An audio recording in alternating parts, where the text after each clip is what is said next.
पारुल और संगीता देवरानी जेठानी थी। उन दोनों का घर आमने सामने ही था। फर्क बस इतना था कि पारुल का काफी बड़ा घर था। उसका पति अच्छा खासा बिजनेस करता था, वहीं बेचारी जेठानी का पति बाजार में ठेला लगाता था। एक रोज जब संगीता अपने घर के बाहर झाड़ू लगा रही थी तो उसको देख उसकी देवरानी ने कहा, ओफो जेठानी जी, आप कब तक इस झाड़ू को घिसती रहेंगी? इसे देखकर तो लग रहा है आपने 2 साल पहले जो धनतेरस पर झाड़ू खरीदा था ये वही है। बस भी करो, अब एक नया झाड़ू तो खरीद लो। मैं तो हर महीने नया झाड़ू लेती हूँ। नहीं देवरानी जी, ये झाड़ू अभी कुछ समय और चल जाएगा। तभी संगीता की बेटी अपनी स्कूल की फटी हुई स्कर्ट लेकर आती है। माँ देखो ना, मेरी ये स्कर्ट में छेद हो गया है, मुझे नई स्कर्ट दिलवाओ ना। अरे नहीं बेटी, ये तो सिल जाएगा, उसके लिए नया क्या लेना, मैं खुद इसकी सिलाई कर दूंगी। ओफो, क्या जेठानी जी, इतनी कंजूसी भी अच्छी नहीं। मेरी बेटी की स्कर्ट में ना के बराबर छेद है, फिर भी मैं उसे पूरी नई स्कर्ट दिलवाने जा रही हूँ, जबकि अभी ये 2 महीने पहले ही ली है। अरे इसी बहाने खुद की भी शॉपिंग हो जाएगी। आप भी ना खुद भी कंजूसी में रहती हैं और अपनी बेटी को भी वैसे ही रखती हैं। माँ चलो ना, शॉपिंग पर लेट हो रहा है और आपने मुझे प्रॉमिस किया है कि मुझे पिज्जा भी खिलाएंगी। पिज्जा का नाम सुनकर अनु के मुंह में भी पानी आ जाता है, लेकिन वो जानती थी कि उसकी माँ के पास इतने पैसे नहीं हैं। हाँ रिया डार्लिंग, चलो मैं तुम्हें बढ़िया से मॉल में ले जाऊंगी। वो दोनों शॉपिंग पर चली जाती हैं।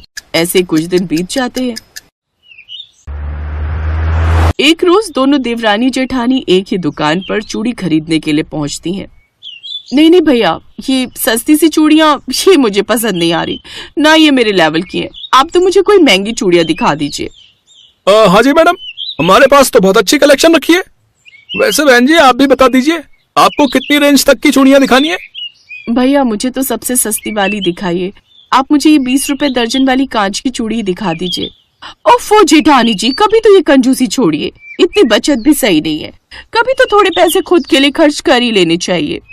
हम गरीबों के लिए 1-1 रुपया भी बड़ा कीमती होता है, और फिर इतनी महंगी चूड़ियां लेना मुझ गरीब के बस की बात नहीं है। इसलिए मैं अपनी इन सस्ती चूड़ियों से ही खुश हूँ, और अभी मैं 2 पैसे बचा लूंगी तो आने वाले समय में वो मेरे काम ही आएंगे।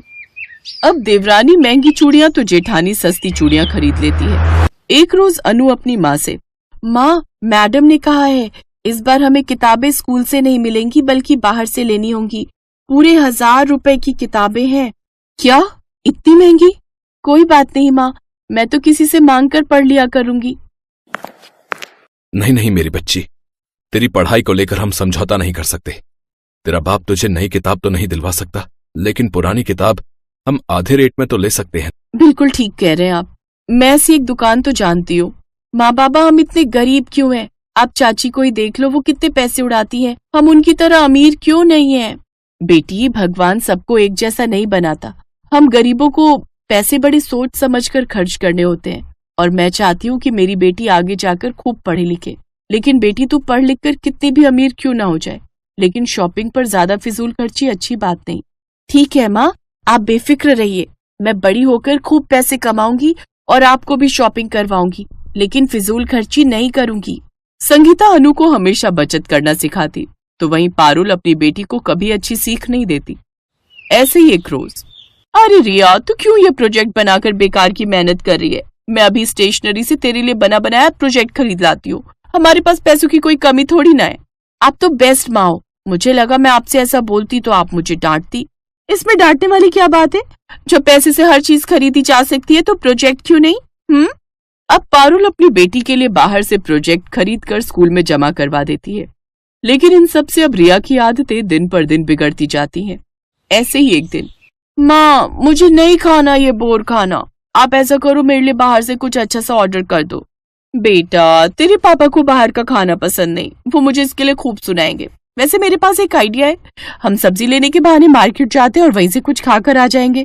वाह, क्या आइडिया है। अब वो दोनों बाहर चली जाती हैं। उधर संगीता के घर का राशन भी खत्म हो जाता है और वो राशन लेने बाहर जाती है। माँ आप मेरे लिए ये एक बिस्किट का पैकेट ले लो ना, और थोड़ी सी नमकीन भी।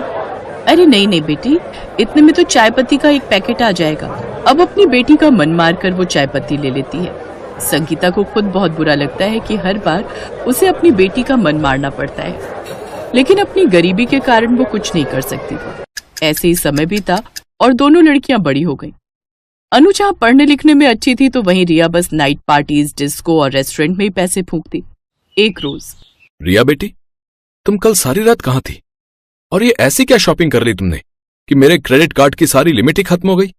डैड, वो क्या है ना, कल मेरी बेस्ट फ्रेंड की बर्थडे पार्टी थी तो उसको वो पार्टी मैंने ही थ्रो की थी और फिर मैंने कुछ शॉपिंग की थी इसलिए वो लिमिट खत्म हो गई। क्या इतनी शॉपिंग कर ली तूने? हाँ तो माँ, इतनी शॉपिंग करना मैंने आपसे ही तो सीखा है, इसलिए आप तो हिसाब रहने ही दो। ये हिसाब मैं मांग रहा हूं क्योंकि मैं पैसे कमाता हूं, ना कि तुम और तुम्हारी माँ। आज से तुम दोनों को पैसे देना बंद। और रिया, अगर तुम्हें किसी की नकल करनी है तो अपनी ताई जी की बेटी अनु की करो, जो पढ़ लिख कर वकील बनने वाली है। और एक तुम हो जो बस सारा दिन आवारागर्दी करती रहती हो। ओफो, बच्ची है ये अभी, यही तो इसके खेलने कूदने के दिन है। अभी ऐश नहीं करेगी तो कब करेगी?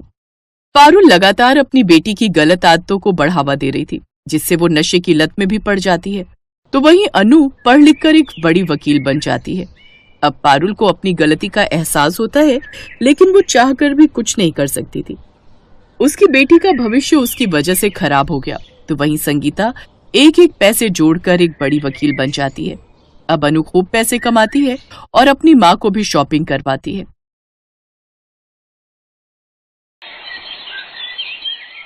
सुनिए ना, अब राहुल के लिए लड़की देखना शुरू कर दो। अब वो कमाता भी है और उसकी शादी की उम्र भी हो गई है। तुम ठीक कहती हो पायल, लेकिन सच कहूं तो मुझे ऑफिस के काम से फुर्सत ही नहीं, तो ये काम मैं तुम्हें ही सौंपता हूँ। इतनी बड़ी जिम्मेदारी आप मुझे क्यों दे रहे हैं? माँ बाबा के जाने के बाद जब तुमने इस घर की सारी जिम्मेदारियां इतने अच्छे से संभाल ली, तो फिर ये क्यों नहीं? भैया बिल्कुल ठीक कह रहे हैं भाभी। और वैसे भी हम दोनों ने सारा दिन काम के चक्कर में बाहर ही रहना है, घर पर तो आपको ही रहना है ना उसके साथ, तो आप खुद ही ढूंढो अपनी देवरानी। ये है पायल, जिसके सास ससुर की मौत कई साल पहले ही हो चुकी थी। पायल गरीब घर से थी और समझदार भी थी। उसने आते ही सारा घर संभाल लिया था। अपने देवर और पति की बात सुनने के बाद अगले दिन से ही पायल अपने देवर के लिए लड़कियां देखना शुरू कर देती है, लेकिन उसे एक लड़की भी समझ में नहीं आती। ऐसे ही कुछ दिन बीत जाते हैं, लेकिन इसी दौरान राहुल को एक अमीर घर की लड़की रिया मिलती है, जिससे दोस्ती के कुछ दिन बाद ही दोनों में प्यार हो जाता है और फिर राहुल उसे सबसे मिलवाता है।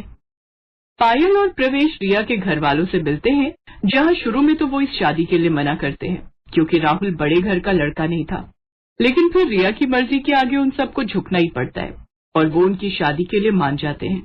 फिर एक रोज पायल की पड़ोसन सरला मौसी वहां आती है। सरला की आदत थी, वो अक्सर लोगों के घरों में फूट डलवाती थी और मजे लेती थी। उस रोज भी उसने ऐसा ही किया। देख पायल, ज्यादा ख्याली पुलाव मत पका। इतिहास गवाह है, जेठानी और देवरानी कभी बहनों जैसी नहीं रह सकती। वो नए जमाने की लड़की है, तो जाहिर है तुझसे तो तेज तर्रार ही होगी ना। तो एक बात समझ ले, तूने अगर जरा भी ढील दी ना तो बस घर की डोर खिंच जाएगी तेरे हाथ से। रिया अमीर घर से थी, इसलिए उसकी शादी बड़े धूमधाम से होती है और वो अपने साथ खूब सामान भी लाती है। वाह, नई बहू तो कितने पैसे वाले घर से आई है।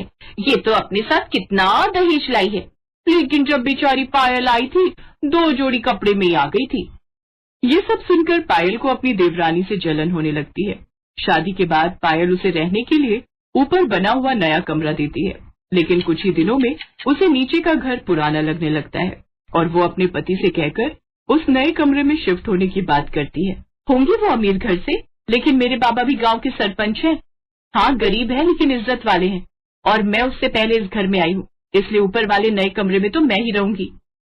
रिया अमीर घर से थी लेकिन समझदार थी, इसलिए वो चुपचाप अपना ऊपर का कमरा अपनी जेठानी को दे देती है और खुद नीचे के फ्लोर पर शिफ्ट हो जाती है। और फिर कुछ ही दिनों के अंदर, भाभी आपने ये छत का दरवाजा क्यों लॉक किया हुआ है? मुझे कपड़े सुखाने ऊपर। क्यों? ऊपर क्यों सुखाने? नीचे भी तो जगह है ना, और वैसे भी ये हमारा पोर्शन है, तो हमें भी तो कुछ प्राइवेसी चाहिए होती है ना। रिया ने शुरू में तो कुछ नहीं कहा, लेकिन धीरे धीरे उसे पायल का बर्ताव और उसकी हरकतें खटकने लगी। और फिर एक दिन, बस अब बहुत हो गया भाभी, और ये सब क्यों कर रही हैं? आपको मुझसे परेशानी क्या है? परेशानी मुझे क्यों होगी? हाँ, क्योंकि आप मुझे हर समय परेशान करती हो। मेरे क्या इतने बुरे दिन आ गए हैं?